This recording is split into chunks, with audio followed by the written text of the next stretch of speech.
Halo guys, apa kabar? Kembali lagi bersama Ari Movie. Pada kesempatan kali ini, saya akan menceritakan sebuah alur cerita film The One. Mengisahkan seorang agen lintas alam semesta, bertugas memburu psikopat antar dimensi yang sudah mencabut ratusan nyawa. Bagaimana keseruannya? Langsung saja ke alur ceritanya.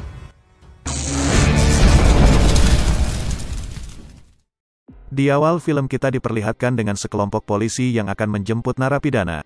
Dia bernama Lawless. Setelah selesai memakaikan perlengkapan, para polisi itu pun dengan segera membawa Lawless untuk dipindahkan ke penjara yang lebih ketat.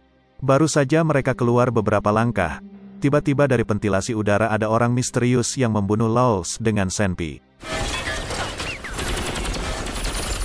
Setelah para polisi kehabisan banyak peluru, orang itu pun keluar dengan santainya. Dan faktanya, dia adalah Yulau, kembaran Lawless dari dimensi lain. Polisi yang melihat wajah mereka sama, lantas membuat mereka terkejut dan bingung. Yulau yang mempunyai kekuatan super, lantas langsung menghajar belasan polisi itu dengan sangat mudah. Setelah selesai menghabisi para polisi, Yulau pun langsung lari ke tempat sepi untuk ia kabur. Tak tinggal diam, para polisi pun mengejar Yulau dengan menurunkan beberapa kompi untuk memburunya. Tidak hanya polisi saja, ternyata ada dua agen lintas alam semesta yang juga ikut mengejar Yulau. Dia bernama John dan Udin. Setelah tiba di pelarian terakhir Yulau, John dan Udin langsung turun untuk menyergapnya secara diam-diam. Sedangkan Yulau sendiri, kini sedang mencoba membuka portal untuk ia kabur ke alam semestanya. Tak lama kemudian, datanglah para polisi dan juga John yang langsung menodong, dan memintanya untuk menyerah saja. Sesaat Yulau akan hendak menyerang mereka, tiba-tiba dari gudang muncullah Udin yang langsung menabrak Yulau. Di saat Yulau akan diborgol, portal alam semesta pun terbuka, dan menyedot mereka bertiga ke semesta Yulau. Setibanya di sana, Yulau langsung ditangkap dan dibawa ke dalam penjara. Mengingat jika Yulau sangat berbahaya, hakim pun tak ingin membuang-buang waktu, dan menjatuhkan vonis mati terhadap Yulau. Bukan tanpa sebab, karena Yulau telah membunuh 100 lebih kembarannya di semesta lain. Singkat cerita, pada saat hari eksekusi akan dilaksanakan, datanglah betina seksoi yang bernama Ayu ingin menyaksikannya. Sebelum eksekusi dijalankan, Yulau mengatakan tujuannya melakukan itu untuk menyeimbangkan alam semesta dari kembarannya yang lain. Pada saat semua orang hanya tertuju dengan Yulau, Ayu langsung mengeluarkan tikus bom dari sepatunya. Setelah tikus itu bersembunyi di sela-sela mesin eksekusi, Ayu pun meledakkan tikus itu, hingga membuat mesin itu rusak, dan Yulau memanfaatkannya untuk memberontak kabur. Setelah Yulau berhasil membantai para petugas, Yulau langsung menyetel mesin untuk segera kabur ke alam semesta lain. Tak lama kemudian, datanglah John bersama para polisi bantuan untuk memburunya lagi. Udin yang sudah senior, lantas langsung mengetahui kemana Yulau akan kabur. Scene berpindah ke alam semesta lain, tempat di mana Yulau kabur. Di sana, kita diperlihatkan dengan sekelompok polisi yang akan memindahkan napi. Dari banyaknya polisi di situ, kita diperkenalkan dengan kembaran Yulau yang lain. Dia bernama Asep. Sesaat mereka baru keluar pintu, lagi-lagi Yulau beraksi untuk membunuh kembarannya, yaitu Asep. Tanpa diduga, ternyata Asep lebih jago, hingga membuat Yulau kewalahan untuk membunuhnya. Asep yang berhasil menghindari serangan, langsung memberikan perlawanan sengit, hingga membuat Yulau memutuskan untuk kabur dari sana. Melihat itu, Asep tak membiarkannya pergi begitu saja, di mana ia terus memburu Yulau kemanapun.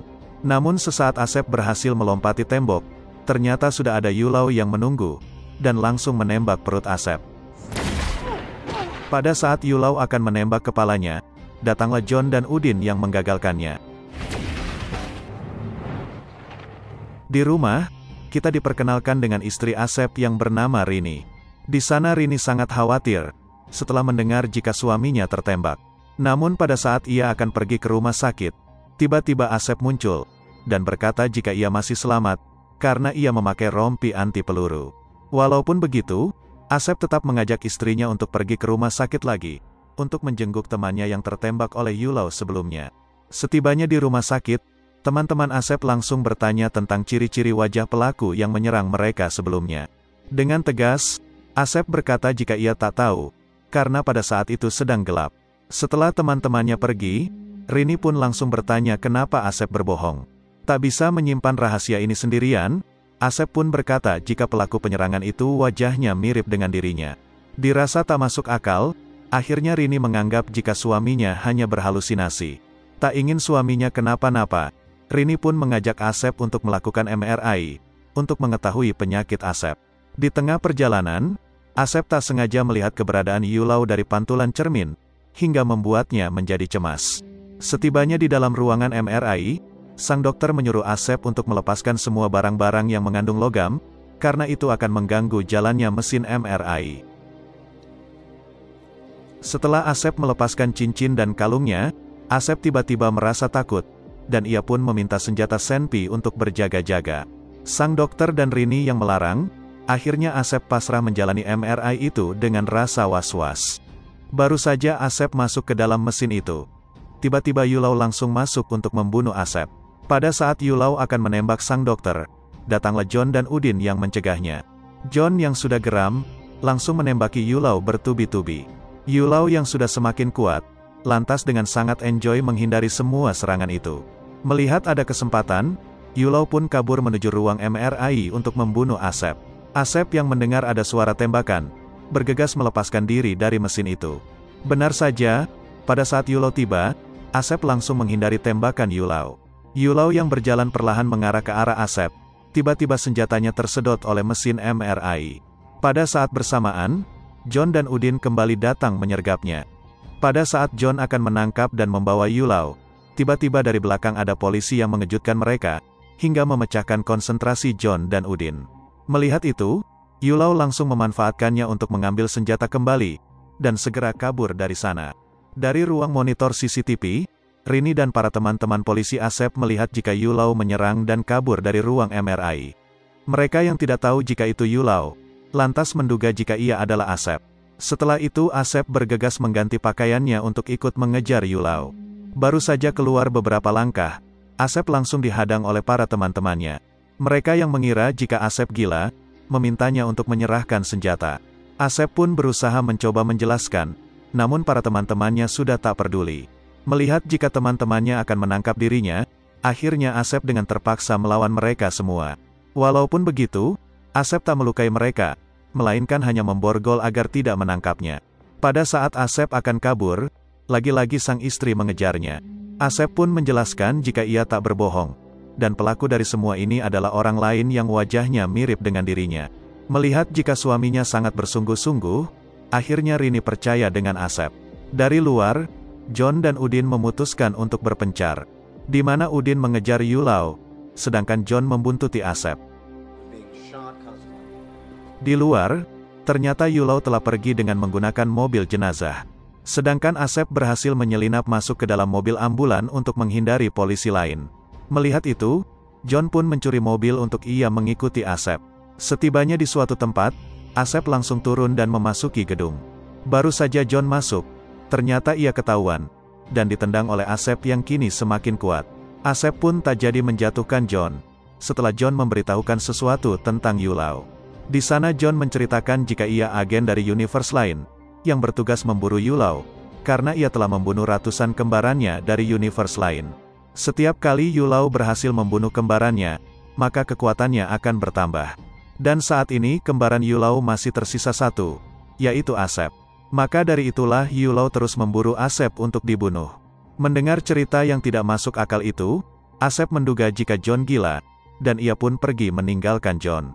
Balik lagi ke Yulau, yang ternyata di belakang sudah ada Udin yang telah bersembunyi sejak tadi. Dengan kecerdikannya, Yulau menghindar dan membanting setir ke tembok. Setelah itu ia turun untuk menghajar Udin bertubi-tubi. Karena tak bisa menandingi kekuatan Yulau yang sudah meningkat pesat, akhirnya Udin pasrah digebukin sampai modiar. Balik lagi ke John yang melihat jika jamnya menyala merah, yang menandakan jika rekannya Udin telah tewas. Melihat itu, John pun kembali menyusul Asep, dan mengajaknya untuk bekerja sama menangkap Yulau. Pagi harinya kita diperlihatkan dengan Rini yang diantar pulang oleh teman polisi Asep. Di sana mereka berniat menangkap Asep jika saja ia berada di rumah. Setelah berhasil masuk, mereka secara hati-hati dalam melangkah, takut jika Asep akan menyerang secara tiba-tiba. Setibanya di dalam kamar, Rini meminta Pak Polisi untuk berjaga di luar saja, karena ia ingin berak sebentar. Setelah Pak Polisi keluar, ternyata Rini berbohong, karena ia merasa ada keberadaan seseorang di kamarnya. Mengira jika itu suaminya, Rini mencari-cari keberadaannya di atas plafon. Benar saja, ternyata dugaan Rini tepat. Di sana Asep dengan lembut membujuk Rini untuk mengambilkannya senjata. Pada saat Rini mengambil pistol di laci, ia tak sengaja melihat keberadaan orang yang sangat mirip dengan suaminya Asep. Karena bingung yang mana suaminya yang asli, akhirnya Rini mengetesnya dengan perkalian 1. Karena tak bisa menjawabnya, Rini pun menyadari jika ia bukan suaminya. Pada saat Rini akan menembaknya, dengan cepat Yulau merebut senjata itu dari tangan Rini. Ia pun menembak Pak Polisi, dan menyandra Rini. Sesaat Asep melihat ke arah jendela, Yulau dengan kejam membunuh Rini tepat di depan matanya. Tak lama kemudian datang polisi lain yang menembakinya. Melihat itu, Asep juga ikut kabur, karena ia juga ditembaki. Di tengah pelarian, datang John yang menjemputnya dengan mobil. Asep yang sangat marah, lantas bertanya bagaimana cara membunuh Yulau, karena ia ingin balas dendam kematian istrinya. Dengan tegas, John mengatakan jika saja Asep membunuh Yulau, maka Asep juga akan mati. Apapun resikonya, Asep tak peduli, yang penting ia bisa balas dendam. Mendengar itu, John pun berkata jika 1 jam lagi portal ruang dan waktu akan terbuka di suatu gedung, dan pasti Yulau akan pergi ke sana. Mengetahui itu, Asep meminta John untuk segera pergi ke sana. Singkat cerita, kini mereka telah tiba di gedung yang dimaksud. Secara perlahan mereka mencari. Akhirnya mereka menemukannya, dan menembaki Yulau secara bertubi-tubi. Tiba-tiba, jam tangan John memberi tanda hijau, yang menunjukkan jika di sana ada bom yang akan segera meledak. Setelah ledakan selesai, John bingung karena Asep tiba-tiba menghilang. Secara hati-hati, John mencari-cari keberadaan Yulau yang bersembunyi. Dari atas, Yulau menendang senjata, dan menghajar John bertubi-tubi. Pada saat John akan dieksekusi oleh Yulau, tiba-tiba datanglah Asep yang muncul dengan rasa amarah. Yulau pun melepaskan bajunya, dan terjadilah baku hantam yang sangat sengit. Yulau yang sangat ahli dalam hal berbaku hantam, terlihat nampak sangat enjoy menghajar Asep hingga pingsan. Di saat Yulau mengira jika Asep telah tewas, ia langsung bangkit lagi setelah melihat bekas cincin kawinnya. Asep yang berambisi membalaskan dendam kematian istrinya, lantas sangat ngamuk menghajar Yulau dengan membabi buta. Akibat pertarungan mereka sangat dahsyat, membuat tempat itu menjadi hancur dan akan meledak. Di saat bersamaan, ternyata portal ruang dan waktu telah muncul, dan menyedot mereka bertiga. Setibanya di sana, para petugas tanpa banyak bicara langsung membawa, dan akan mengirim Yulau ke semesta Sades. Baru saja akan diikat, tiba-tiba John muncul, dan berkata jika yang mereka bawa bukanlah Yulau, melainkan itu Asep. Para petugas pun menukar mereka, dan mengirim Yulau ke semesta Sades. Setibanya di sana, Yulau nampak seperti di neraka, karena penghuninya para bajingan yang terus menyerangnya sampai Yulau mati. Sedangkan Asep, sang ketua nampak ingin mengirim Asep kembali ke semestanya. Namun dengan tegas John melarang, karena saat ini Asep sudah menjadi buronan yang paling dicari akibat ulah Yulau. Demi kebaikan Asep, John nampak mengatur kemana tujuan Asep dikirim. Setibanya di semesta tujuan, Asep tiba-tiba muncul di jalan raya, hingga membuat para pengendara terkejut dan mengerem mendadak. Akibatnya, ada salah satu mobil tak sengaja menabrak anjing hingga pincang. Asep yang kasihan, lantas membawanya ke rumah sakit hewan untuk diobati. Di sana, Asep sangat terkejut setelah melihat jika sang dokter adalah istrinya, yaitu Rini. Dan faktanya, ternyata John mengirim Asep ke masa lalu, waktu di mana Rini masih muda, dan mereka belum menikah. Film pun selesai. Oke guys, itulah alur cerita film The One tahun 2001. Seperti biasa, jika kalian suka video ini, jangan lupa untuk klik like dan subscribe channel ini. Sekian dan terima kasih, salam pempek telok.